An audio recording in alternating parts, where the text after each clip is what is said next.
Thank you very much, Secretary Gonzalez, for your introduction. Other members of the Cabinet, our friends from the World Islamic Call Society, members of the Diplomatic Corps, ladies and gentlemen. Assalamualaikum warahmatullahi wabarakatuh. Peace be unto all of you.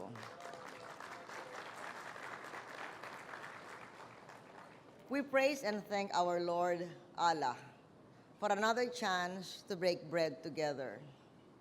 As we celebrate Ramadan, we are hopeful that lasting peace for the whole country and especially for Mindanao will soon be counted among our blessings.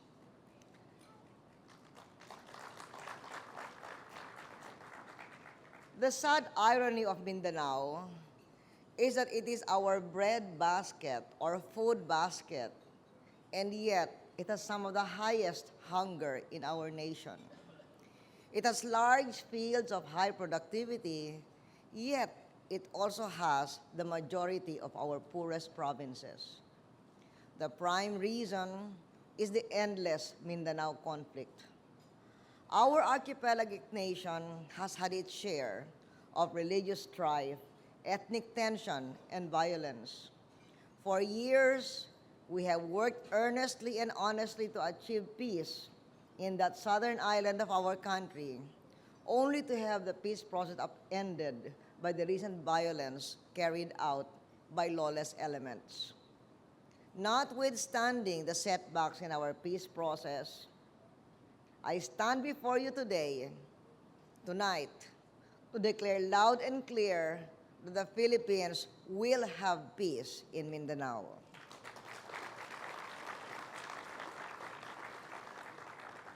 There is no alternative to peace. With the help of friends like the World Islamic Call Society and our other nation friends, from the Islamic countries, we will bring peace to Mindanao. So we take this opportunity to acknowledge here tonight the central role of so many friends and allies in bringing peace and hope to the Philippines. We have traveled many miles to keep the peace these last 7 years. That gives me hope and confidence that we will rekindle the will to focus on peace.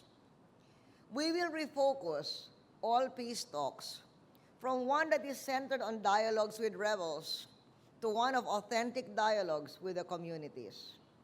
Disarmament, demobilization, and reintegration, or DDR, shall be the context of our engagement with all armed groups.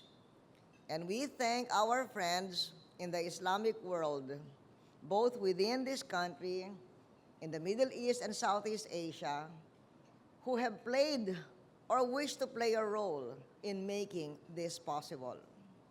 Each and every one of our friends, these friends represented here tonight, these friends of peace and of the Philippines, have made the world better and safer because of your concern for what happens in Mindanao. For that, we are eternally grateful. DDR is an internationally and UN-accepted process for resolving armed conflicts. DDR is a UN peacekeeping term.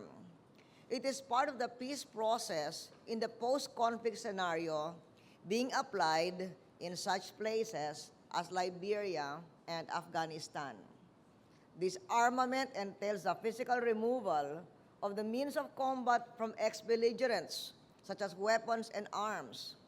Demobilization entails the disbanding of armed groups. Reintegration describes the process of reintegrating former combatants into civil society, ensuring against the possibility of a resurgence of armed conflict. DDR activities are crucial components of both the initial stabilization of war-torn societies as well as their long-term development. As such, needs for DDR must be integrated into the entire peace process, from the initial peace negotiations through peacekeeping and follow-on peace-building activities. The objective of the DDR process is to contribute to security and stability in post-conflict environments so that recovery and development can begin.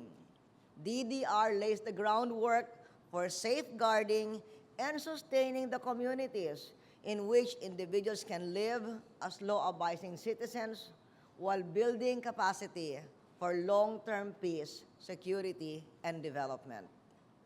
We have high hopes that our friends in the Islamic world will support our focus. We maintain high hopes as well in the strength of our program of interfaith dialogue as a means to achieving the end of building bridges rather than barriers between communities of different faiths, cultures, traditions, and ethnicity. In continuation of this effort, the Philippines next year will host the first ever special ministerial meeting on interfaith dialogue for cooperation and development in May. And we hope that we will have the support of our brothers from the Muslim world. We will also cooperate with the Alliance of Civilizations. Peace and dialogue are more vital than ever with the world undergoing economic turmoil. Almost overnight, the global economic environment has turned 180 degrees.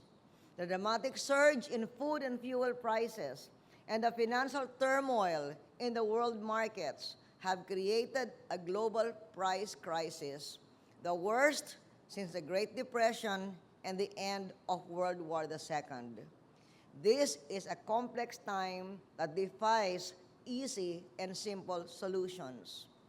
It's hard to identify villains, unlike in the 1997 financial crisis. Everyone seems to be a victim, rich countries and poor, though certainly some can take more punishment than others. So we must all band together now and find the right balance between our global economic dependence and national self-reliance. In our shared quest for a brighter future, both in terms of peace and in terms of prosperity, we hope the peoples of the world can perceive that underneath the external differences among regions, tribes, and religions, there remains one common truth. We are all in this world by the grace of a merciful God, a God that is called Allah in the Islamic language, and that is called Ama in the Filipino language. But that is the same God, and we must therefore praise, glorify, and obey Him. Maraming salamat sa inyong lahat.